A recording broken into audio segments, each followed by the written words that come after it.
Who is patient number one in your practice? Is it your favorite patient?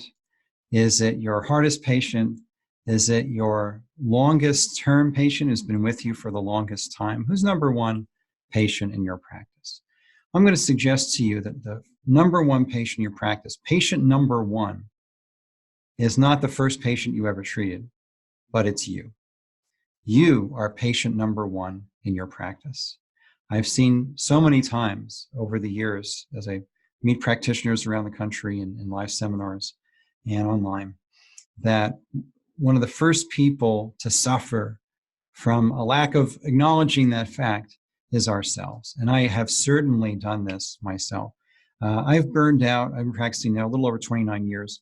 I've burned out twice in my career. The first, because I was just working too hard. Too many hours, too little sleep. I was just pushing really hard for too long, and I just got exhausted. I had to, basically stay in bed mostly for several weeks just to recover. And the second time I burned out in practice, it was because I was attached to whether people who needed my help would let me help them.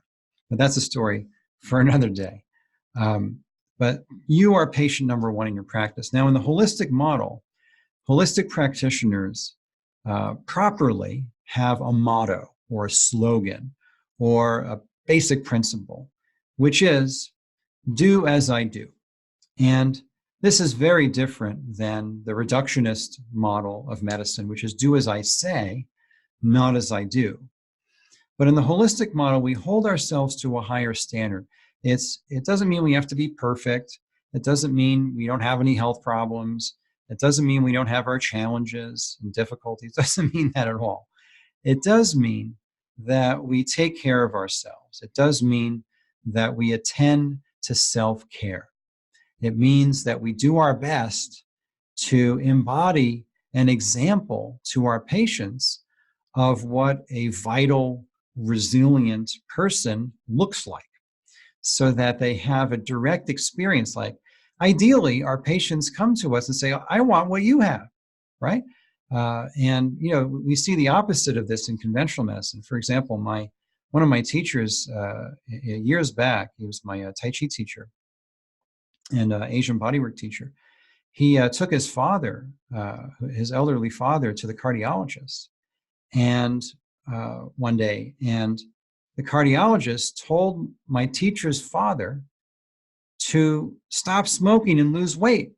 Meanwhile, the cardiologist is like over 300 pounds, looks like Jabba the Hutt, and has like an ashtray on the desk with cigars and all of this. And so they're leaving the office, and my friend's dad says, why should I listen to him?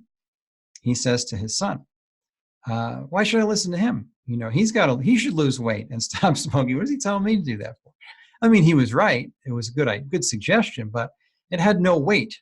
It had no, if I tell a patient that lose weight, stop smoking, it's going to have, or you tell a patient that, assuming that you're reasonably fit and not smoking, it has a little bit more weight. It's even more powerful if you used to smoke and then stop. Then you're extra powerful, because then you can best help somebody who's dealing with that same struggle because you've been through it yourself.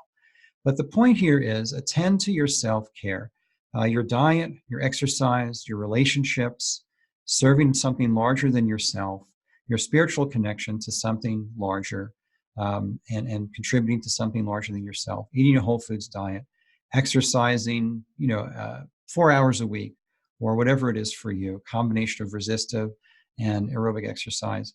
Take care of yourself, clean up your relationships, have clear, supportive, healthy, loving, supportive relationships. All those things take work, but it's worth it, because then you embody something of well-being and vitality.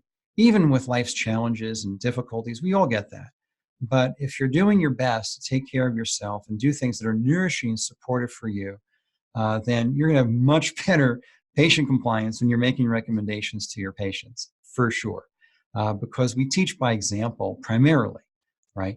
And if you say one thing and do a different thing, you're incongruent, and your words will have less weight and meaning and impact on patients. So just remember, you are patient number one in your practice.